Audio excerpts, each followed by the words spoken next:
नमस्कार विद्यार्थी मित्रांनो, मी अभिषेक ठिगळे एज्युकल्चरमध्ये तुमच्या सगळ्यांचं स्वागत आहे। तर आज आपण यूपीएससी सीसॅट 2024 चा तिसरा पार्ट बघतोय। त्याच्यातील मॅथमॅटिक्स आणि रिझनिंगचे प्रश्न आपण बघणार आहे। आधीचे दोन्ही पार्ट तुम्हाला आय बटन मध्ये दिसत असतील तर ते तुम्ही बघून घ्या। चला पहिल्या प्रश्नापासून सुरुवात करू। तिसऱ्या पार्ट मध्ये आपल्या the calendar for the year 2025 is same for तर आपलं ठरलेलं आहे 4 कॉलम करतो आपण 4k + 1 4k + 2 4k + 3 आणि 4k म्हणजे लीप वर्ष असतं आणि हे सगळे त्याच्यानंतरचे 1 वर्ष पुढे 2 वर्ष पुढे 3 वर्ष पुढे। मग 2025 या कॉलम मध्ये कुठे बसतंय आपण बघतो आणि मग हे कुठल्या पण कॉलम मध्ये बसलं तर आपण काय म्हणतो 6 11 11 आणि हे 28 म्हणजे तुमचं लीप वर्ष आहे ते एवढ्या वर्षांनी रिपीट होतं म्हणजे आता 2025 तुमचं कुठे बसणार आहे हे तुम्हाला शोधायचं असतं। मग 2025 हे 2024 या लीप वर्षानंतर येतं म्हणजे 4k + 1 सो 2025 या कॉलम मध्ये बसणार। सो हा कॉलम या कॉलम मध्ये जे पण इयर येतात ते कधी येतात रे 6 इयर नंतर येतात। सो 2025 + 6 म्हणजे किती रे 2031 म्हणजे 2025 हे कॅलेंडर इयर कधी रिपीट होतं 2031 ला रिपीट होतं। Option number C. जर याच्यात कुठलं बसत असतं फॉर एक्झाम्पल 2026 याच्यात बसत असेल तर ते काय होतं 11 इयर्स नंतर रिपीट होणार। 2027 इथे येणार ते कधी रिपीट होणार 11 इयर नंतर। पण जर कुठलं लीप वर्ष असेल 2004 2008 तर कोणतं पण लीप वर्ष सेम टू सेम परत कधी रिपीट होतं 28 इयर्स नंतर रिपीट होतं। ओके, तर हे सिंपल एक शॉर्टकट आहे याचा, हा तुम्हाला माहित पाहिजे। परत बघा हे असे क्वेश्चन नंबर सिस्टीमचे तुम्हाला वाटतं की आपल्याला स्किप करायचे 8 स्टँडर्ड 8 किंवा 6th 7th काही म्हणा 8 च्या पुढचं तर नाहीच आहे। Let p q r and s be distinct positive integers, let p q be odd, p and q odd number आहेत odd and r and s even आहेत r आणि s even number आहेत। ठीक आहे, consider the following statement p minus r चा square आहे, हा हे स्क्वेअर आहे p minus r bracket square into q s is even। मला सांगा तुमच्या मल्टिप्लिकेशन मध्ये कधी पण इवन नंबर आला तर त्याचा आन्सर काय येतं इवनच येतं ना। For example 4 is a even number.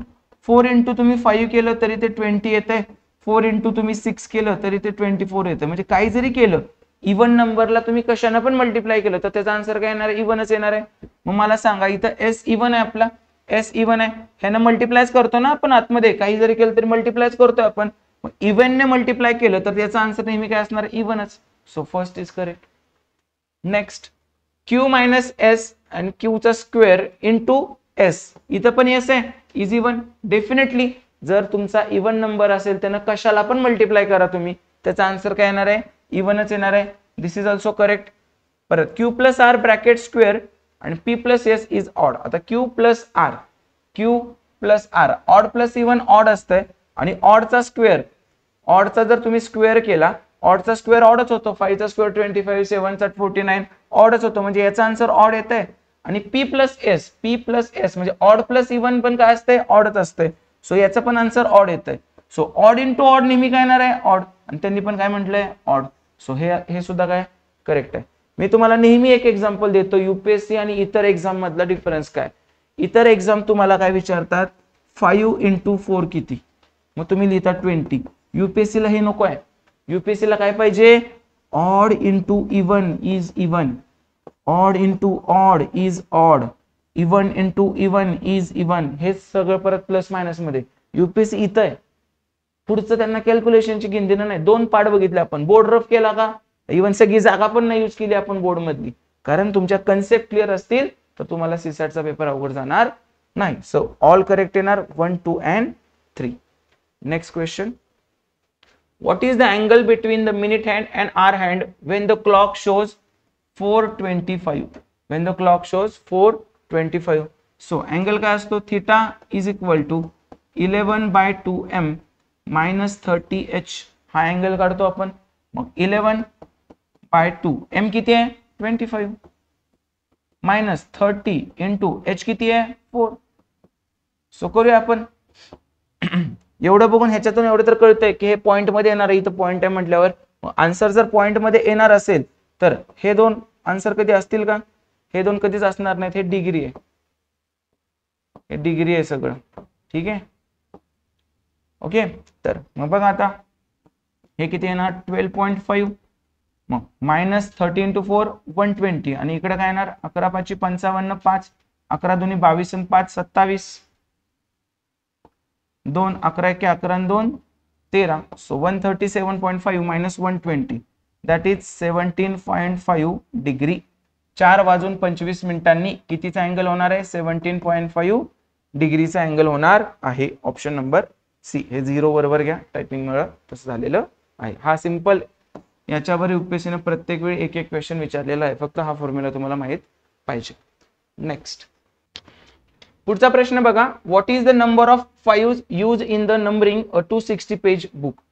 आपल्याला नंबर ऑफ 5 काढायचे 260 पेज बुक मधले. तर आपण पहिल्यांदा हॉरिझॉन्टली काउंट करू. 1 to 100 मध्ये 5 किती वेळा येतात? तर 5 15 25 डॉट डॉट डॉट, इथं 55 एक येतं आणि परत 95 पर्यंत. असं किती वेळा होतं रे? हे असं 10 टाइम्स, पण हे 55चं एक्स्ट्रा आहे, सो हे होणार 11 टाइम्स. आता व्हर्टिकल काढू आपण. व्हर्टिकल जेव्हा मी काढतोय तेव्हा इथं 51 असतं आणि इथं 51 असतं आणि हे 59 पर्यंत एक येतं. सो 51 to 59 किती वेळा होणार? 8 वेळा होणार. मधलं हे पकडायचं नाही, आपण आधीच काउंट केलेलं आहे. 8 वेळा आणि हे 50 9 वेळा, सो हे 9 टाइम्स. तर हे टोटल किती होतं? 11 + 9 20 टाइम्स. म्हणजे 1 to 100 मध्ये 5 किती वेळा येतं? 20 टाइम्स येतं. मग मला सांगा 1 to 100 मध्ये 20 टाइम्स, 100 to 200 मध्ये अगेन 20 टाइम्स. आणि आता आपल्याला काय काढायचंय? आता आपल्याला काढायचंय 201 to 260 मध्ये 5 किती वेळा येतं. मग सगळ्यात पहिल्यांदा हॉरिझॉन्टल बघू. 205 215 225 235 245 आणि 255. हे किती वेळा आलं? 2 3 4 5 6 7, हे आलं 7 वेळा. आणि आता व्हर्टिकल पण बघायला लागेल आपल्याला. 250 पासून 259 पर्यंत. तर त्याच्यात पण ते किती वेळा येणार? 250 पासून 259. जसं हे होतं 9 टाइम्स, तेवढंच 9 टाइम्स वेळा येणार. सो हे आलं 9 टाइम्स. 9 + 7 16. सो टोटल किती येणार? 20 + 20 40 आणि 40 + 16 56. टोटल 5 किती वेळा आलं? 56. आता असा कुठला जरी प्रश्न आला जेव्हा तुमच्याकडे 2 to 9 मध्ये विचारतात, तेव्हा सगळ्याला सेमच लागू होतं. 2 to 9 मध्ये सगळीकडे सेम लागू होतं. पण जेव्हा तुम्हाला 1 आणि 0 विचारतात तेव्हा फक्त त्या गोष्टी वेगवेगळ्या आहेत. ओके, चलो next question. What is the sum of the first 28 terms in the following sequence. आता आपण सिक्वेन्स चेक करू नक्की काय दिले. 1 दिलंय, त्याच्यानंतर 1 2 दिले, नंतर 1 3 2 दिले, नंतर 1 4 3 2 दिले, नंतर 1 5 4 3 2 दिले. म्हणजे एक सगळीकडे कॉमन आहे. 2 घेतला, 3 2 घेतला, 4 3 2 घेतला, 5 4 3 2 घेतला. असे तुला काय पाहिजे? 28 टर्म्स लिहून घेऊया. सरळ 28 टर्म्स काढू आपण. किती झाले? 3 3 आणि 3 6 6 आणि 3 9 9 3 12 12 आणि 2 14 आणि 1 15. 15 झाले. आता पुढचं काय असणार आहे? पुढचं असणार आहे परत 1 6 5 4 3 2, परत 1 7 6 5 4 3 2. किती झाले? इथपर्यंत किती आलते? 3 आणि 3 6 आणि 3 9 9 3 12 12 आणि 3 15. 15. आता 15 आणि 3 18 18 आणि 3 21 21 आणि 3 24 24 आणि 3 27 आणि 1 28. झाले आपल्या 28 टर्म्स. आता त्यांनी तुला काय विचारलंय? सम विचारलंय. करून घे सम. 2 + 2 4 4 + 1 5 5 + 3 8 8 + 2 10. इथपर्यंत 10 आलं. परत 5 3 8 + 2 10. इथपर्यंत 10 आलं. परत 5 + 1 6 6 + 4 10.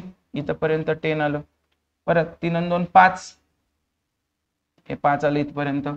6 आणि 5 11 आणि 1 12 12 आणि 4 16 आणि 3 19 आणि 2 21 21 आलं. परत 7 आणि 1 8 आणि 7 14 आणि 5 19 आणि 4 23 आणि 3 26 आणि 2 28. आता 10 आणि 10 20 आणि 10 30 आणि 5 35 35 आणि 20 55 आणि 1 56. 56 + 28 किती आलं रे? 8 आणि 7 14 5 आणि 2 7 आणि 1 8. सम किती आली? 84. याचा पण फॉर्म्युला असेल, पण प्रत्येक वेळी काय असंच येणार आहे का? मग प्रत्येक वेळी तू नवीन फॉर्म्युला बनवणार का? नाही. हे मॅन्युअली करणं पॉसिबल होतं, तर ह्याला मॅन्युअली करून घ्यायचं आपण सिंपल पद्धतीनं. ठीक आहे, तर आन्सर काय आलं 84. चला नेक्स्ट क्वेश्चन बघा. A person buys 3 articles P, Q and R for 3330. P cost 25% more than R and R cost 20% more than Q. Machhindra प्रश्न लय चुकीचे. P cost more than R.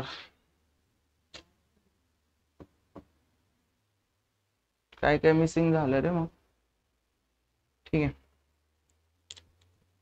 Next question बघा. A person buys 3 articles P, Q and R for 3330. If P cost 25% more than R and R cost 20% more than Q, then what is the cost of P? लिहून घेऊ आपण सरळ. P cost 25% more than R. P cost 25% more than R. That means if R is 100, then P is 125. And R cost 20% more than Q. R cost 20% more than Q. म्हणजे Q जर 100 असेल तर R काय येणार आहे 20% more than Q म्हणजे 120. आता आपल्याला माहित आहे 125 100 असेल तर ह्यालाच आपण रिड्यूस करू. 25 5 600, 25 चौक 100. इकडे पण तेच करू शकतो. 25 चौक 100, 20 5 100 आणि 20 सख्ख 20. जमलं. आता व्हर्टिकल मल्टिप्लिकेशन करू. 6 4 जा 24, 5 6 जा 30 आणि 4 5 जा 20. जमलं. ह्याला अजून 2 ने डिवाइड होत आहे. So 15 12 and 10. हे काय झालं PQR चे प्राइजेस झाले. किती आहेत प्राइजेस आपल्या भाषेत? तर प्राइस किती आहे 3330. हे त्यांनी दिलंय, पण आपल्या भाषेत प्राइस किती आहे 15 + 12 27, 27 + 10 37. आपल्या भाषेत टोटल प्राइस किती आहे तिघांची 37, पण या 37 ला ते कितीची व्हॅल्यू करतायत 3330 ची. मग 3330. मग आपल्या काय येणार आपल्या एकला किती तर 37 3 जा 111 असते आणि 111 × 3 333 असते. सो 3 3 9 37 9 जा होणार. सो 37 × 90 3330 होते. सो आपल्या एकला ते काय म्हणतात 90 ची किंमत करतात. विचारलंय काय तुला what is the cost of P? P ची कॉस्ट किती आहे? P किती आहे आपला 15, पण आपल्या एकला 90 आहे. सो आपल्या 15 ला काय म्हणणार ते 15 90 35 असे 1350. कळालं. Option number D. काही अवघड नाही, हे आपण रेशिओ मध्ये शिकलोय. रेशिओ एकत्र घेणे आणि मग परत आपला आणि त्यांचं तर आपण एक्स ला गायबच केलं आपल्या मॅथ मधून. सगळं आपला आणि त्यांचं आपण सोडवतोय. Next. If the sum of the 2-digit number AB and CD is the 3-digit number 1CE, where the letters A, B, C, D, E denote distinct digits, then what is the value of A? ठीक है. So, if the sum of the 2-digit number AB and CD, a 2-digit number है, is 1CE, 1CE, okay? Then what is the value of A? तुम्हाला A ची value विचारली. आता तुम्हाला वाटतं की अरे काय आता काय एवढे नंबर वेगवेगळे घ्यायचे आणि सगळं मॅनेज करत बसायचं का? तसलं काही करायला लागत नाही. मला सांगा त्यांनी तुला काय सांगितलंय 2 अंकी संख्यांची बेरीज 3 अंकी संख्या येते, तर ऍटलीस्ट तशा तरी संख्या पाहिजेत बरोबर. म्हणजे दोन्ही संख्या 50 च्या वर तरी पाहिजेत आपल्या, तरच याचं उत्तर येणार आहे. दोन्ही संख्या 50 च्या वर आणि बरोबर आहे. इथं सगळं त्यांनी 987 दिलं. शेवटचं ऑप्शन कॅनॉट बी डिटरमाइन येते ड्यू टू इनसफिशियंट डाटा. पण एक मजा बघा, त्यांनी तुला अजून एक गोष्ट सांगितली, ए मध्ये सी मिळवलं तुला सीच मिळलं पाहिजे. हातचं आहे इकडं ते पकडू आपण, पण कुठल्या पण 2 संख्येमध्ये जर तेच मिळायचं असेल कुठलं तरी, तर आपल्याला तिथे 0 असणंच गरजेचं आहे. त्याशिवाय आपल्याला ते मिळूच शकत नाही बरोबर. म्हणजे आता मला काय म्हणायचं, मी ए बरोबर जर इथं 9 आहे तर 9 घेतलं, तर मला 9 मध्ये जर मी 1 मिळवलं तर 9 ने 1 10 मिळतं. 1 आणि 0 झालं. चुकतंय ना, आपल्याला इथला आणि इथला आकडा सेम पाहिजे. मी 9 मध्ये 2 मिळवतो, 9 2 11 येते. चुकतंय की नाही बरोबर. मग मला इथं जर असं वेगळं काहीतरी पाहिजे असेल तर मला इथं नेहमी काय पाहिजे रे, इथं 0 पाहिजे आणि इथं पण 0. मग इथे एक हातचा दिला की होतंय माझं काम. इथे एक हातचा दिला की माझं काम होतंय. म्हणजे 9 ने 1 10, 10 आणि 0 0. म्हणजे काय येणार आहे, इथं काय जे काय अंक असतील त्याचा काहीतरी कॅरी येऊन इथं एक येणार आहे. आणि 1 मध्ये ए मिळवलं आणि सी मिळवलं की शेवटी मला सी मिळायला पाहिजे.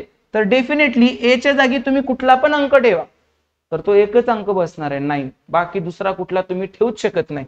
तुम्ही आता बघा आपल्याकडे एक कॅरी आहे तिथे आणि मी ए च्या ठिकाणी 8 ठेवलंय. म्हणजे थोडक्यात हे 8 आणि 1 9 झालं. आणि 9 मध्ये मी काही जरी मिळवलं तर ते मिळणारच नाही मला, काहीच नाही मिळणार आहे. अशी एकच गोष्ट आहे की ज्याच्यात ते मिळवलं तेच मिळतं, ते म्हणजे 0. बाकी तू कशात पण बघ, 1 मध्ये 1 मिळव तुला 2 मिळतंय, एकक स्थानाला 1 तरी येतंय का? 2 मध्ये 2 4, 3 मध्ये 3 6, 4 मध्ये 4 8, वेगळा नंबर मिळतोय. पण तू 0 मध्ये 0 मिळव, तुला काय मिळतंय? 0च मिळतंय. म्हणून मला तेच म्हणायचं तुला, मग ए च्या ठिकाणी जर मी 9 ठेवलं तर 9 + 1 10 आलं का 0. मग 10 जर तिथं आलं आणि मी सी ची किंमत पण 0 ठेवली तर 10 + 0 इथं पण किती येणार? 0. आणि मॅथ झालं का आपलं? म्हणजे बाकी जगात काय का असतं ना, जर हे सॅटिस्फाय व्हायचं असेल तर इथं 9च असलं पाहिजे. का? कारण ह्या दोघांचा कॅरी कधी एक शिवाय वेगळा असणार नाही.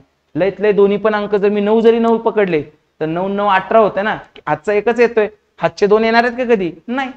त्यामुळं ए च्या मला बाकीचं काय सोल्युशन करता येत नाही, फायनल काय सोल्युशन येईल मला काही माहित नाही, पण मला एवढं मात्र माहित आहे ए च्या ठिकाणी मला 9 पाहिजे. का? 9 मध्ये 1 मिळवल्यावर 10 येतंय आणि तिथं 10 असेल तरच मग 10 + सी, सी ला 0 घेणार मी आणि मग इथं पण काय येणार? 0च येणार. सो बाकी कशाचं उत्तर देता येत नाही, पण व्हॅल्यू ऑफ ए काय असणार आहे? डेफिनेटली 9 असणार आहे. हा बेसिक मधला अवघड प्रश्न आहे, म्हणजे ह्याच्यात दुसरं काही वापरलं नाही, पण सगळं ट्रायल अँड एररच केलं ना. पण हा अवघड आहे कारण हे कन्सेप्ट खूप क्लिअर पाहिजे की बाबा 0 मध्ये 0 मिळवलं 0 मिळते, बाकी कुठल्याच संख्येमध्ये तसं होत नाही. ठीक आहे. Next, 3 numbers x, y, z are selected from the set of the first 7 natural numbers such that x is greater than 2y is greater than 3z. x is greater than 2y greater than 3z. Okay. How many such a distinct triplets are possible? सगळ्यात पहिल्यांदा सगळ्यात मोठ्या मोठ्या गोष्टी घेऊ. मी x ला 9 पकडलं, ठीक आहे, x ला मी 9 पकडलं तर y ला मला काय पकडता येते? 4. आणि z ला मला काय पकडता येतंय? z ला 2. चालतंय. परत अजून पण काय काय करता येते मला? 9 पकडलं, ह्याला मी 3 पण पकडू शकतो आणि ह्याला 2 पकडू शकतो, बरोबर. परत 9 पकडलं, ह्याला मी 2 पकडू शकतो, ह्याला मी 1 पकडू शकतो. ठीक आहे. तर अजून अजून काय तयार होतात का? 9 पासूनचे काहीच तयार होत नाही. तर आणि परत अजून एक जर पकडलं मी, ह्याला 8 पकडलं तर ह्याला मी परत 2 पकडू शकतो, ह्याला 1 पकडू शकतो. आता ह्याच्यापेक्षा 4 तर मिळाले तर 4 ट्रिपलेट्स तर आपल्याला मिळतातच आहेत. ठीक आहे. Next, the total cost of 4 oranges 6 mangoes and 8 apples is equal to twice the total cost of 1 orange 2 mangoes and 5 apple. करून घेऊ आपण. Total cost of 4 orange plus 6 mangoes and 8 apple is equal to twice the total cost of 1 orange plus 2 mango and 5 apple. Solve करू आपण हे. 4 orange plus 6 mango plus 8 apple is equal to 2 orange plus 2 into 2 4 mango plus 2 5 10 apple. इकडे तिकडे करूया आपण. 2 oranges इकडे घेतले, 4 - 2 oranges 2 oranges. 4 mangoes इकडे घेतले, 2 मँगोज आणि 8 ऍपल तिकडे घेतले तर 2 ऍपल्स. 2 2 कॉमन करून कॅन्सल केलं तर orange plus mango is equal to काय होणार? ऍपल. ऑरेंज प्लस मँगो काय होणार आहे? आपलं ऍपल. याच्यावरून आपलं काय कळतंय? एका ऍपलची किंमत ऑरेंज आणि मँगो एवढी आहे. एका ऍपलची किंमत ऑरेंज आणि मँगो एवढी आहे. म्हणजे याच्यावरून जे सेकंड स्टेटमेंट आहे, the total cost of 1 orange and 1 mango is equal to the total cost of 1 apple. Second is correct. पहिलं बघू. The total cost of 3 oranges 5 mangoes plus 9 apple is equal to the total cost of 4 oranges 6 mangoes and 8 apples. इकडे तिकडे करून घेऊया आपण हे. पहिल्यांदा 3 oranges तिकडे घेऊ, 1 ऑरेंज होईल.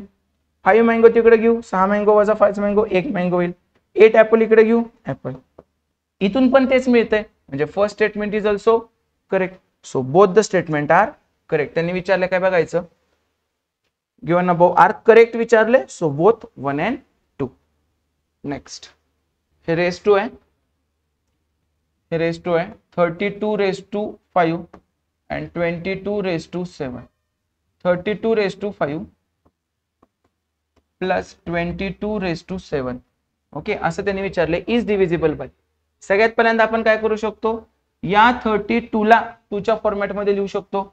मग कसं लिहिणार, 32 म्हणजे 2⁵ असते आणि ⁵ आणि या 22 ला 22 चा आहे का 2⁻27 आहे, हे काय 2⁻27. तर या 2⁻27 ला आपण 2⁻27च लिहू. ओके, याचा अर्थ काय होणार मग 2 घाताचा घात घाताचा गुणाकार 2⁻25 प्लस 2⁻27. मला सांगा 2⁻25 चे युनिट प्लेस काय येणार, 2⁻24 पर्यंत तर ठीक आहे, 4 गट्टे होतात, एक उरतंय म्हणजे 2⁻1.